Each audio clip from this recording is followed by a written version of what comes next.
కాంగ్రెస్ ప్రభుత్వం ఏర్పడి 2 ఏళ్లు కావస్తున్నా ఆ జిల్లాకు పదవి రాలేదు.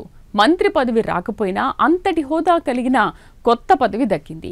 అయినా ఆ జిల్లా ప్రజలు సంతృప్తిగా లేరట. రాజకీయ సమీకరణాలు కలిసి వస్తే అంతకంటే పెద్ద పదవి ఆ జిల్లాను వరిస్తుందట. అన్ని అనుకూలిస్తే జిల్లాకు పెద్ద పదవి దక్కనుందట. డిసెంబర్లో తెలంగాణ రాజకీయాల్లో మార్పులు చేర్పులు ఉండే అవకాశాలు ఉన్నట్లు ఢిల్లీ నుంచి సంకేతాలు వస్తున్నాయి. దీంతో రాజకీయ వర్గాల్లో సరికొత్త చర్చకు తెరలేచింది. ఇందుకీ ఆ పెద్ద పదవి ఏంటి? ఆ జిల్లాకు చెందిన నేతకే ఆ పెద్ద పదవి వరిస్తుందా? అసలు అధిష్టానం మధ్యలో ఏముంది? ఎవరా నేత? చూద్దాం.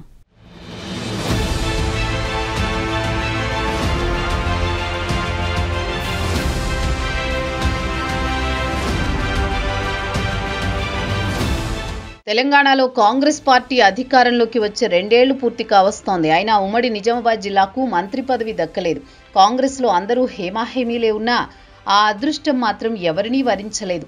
ఉమ్మడి జిల్లాలోని 9 అసెంబ్లీ సెగ్మెంట్లకు గాను గత ఎన్నికల్లో 4 చోట్ల కాంగ్రెస్ ఎమ్మెల్యేలు గెలిచారు.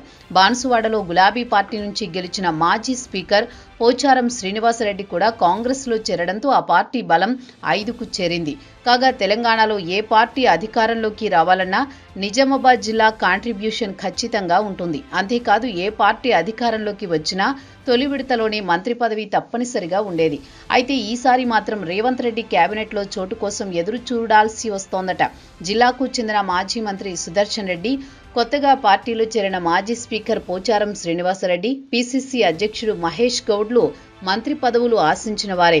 ఇక మైనార్టీ కోటాలో మాజీ మంత్రి షబ్బీర్ అలీ కూడా మొన్నటి వరకు ఆశలు పెట్టుకున్నారట. నిన్న మొన్నటి వరకు సుదర్శన్ రెడ్డికి కేబినెట్లో బెర్త్ ఖాయమనే ప్రచారం జరిగింది. కానీ ప్రత్యేక హోదాతో ఆయనను ప్రభుత్వ సలహాదారులుగా నియమించింది అధిష్టానం.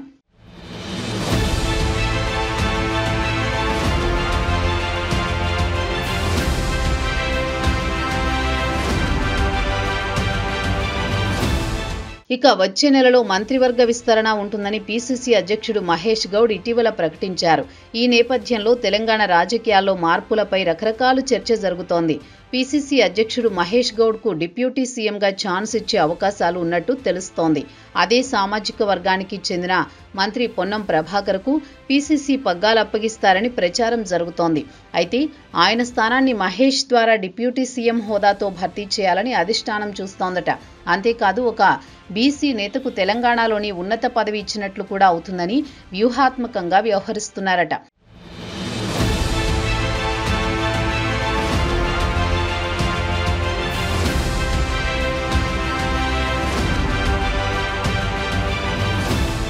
మరోవైపు జిల్లాలో మంత్రి లేని లోటు కూడా పూడ్చవచ్చని భావిస్తున్నారట. బీసీ డిక్లరేషన్ అమలు, బీసీ రిజర్వేషన్ల కోసం పోరాటం చేస్తున్న కాంగ్రెస్కు ఈ దెబ్బతో వచ్చే స్థానిక సంస్థల ఎన్నికల్లో కలిసి వస్తుందని అంటున్నారు ఆ పార్టీ నేతలు.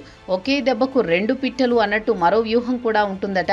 ఇందులో ఓవైపు మహేష్కు పెద్ద పదవి ఇచ్చి నిజామాబాద్ జిల్లాకు ప్రాధాన్యం ఇవ్వడం, కరీంనగర్ జిల్లా నుంచి 3 మంత్రులు ఉండగా ఒకరికి పార్టీ పదవి ఇచ్చి అక్కడ 2ని కొనసాగించాలని చూస్తున్నారు.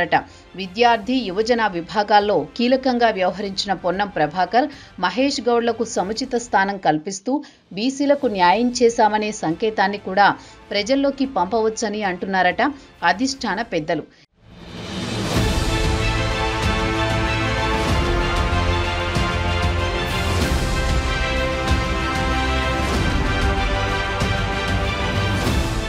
ఏది ఏమైనా స్థానిక సంస్థల ఎన్నికల ముంగిట్లో కేబినెట్ విస్తరణ, మార్పులు చేర్పుల వ్యూహం ఇప్పుడు రాజకీయ వర్గాల్లో ఆసక్తికరంగా మారింది. హస్తిన పెద్దల వ్యూహం ఏ మేరకు ఫలిస్తుందో వేచి చూడాలి మరి.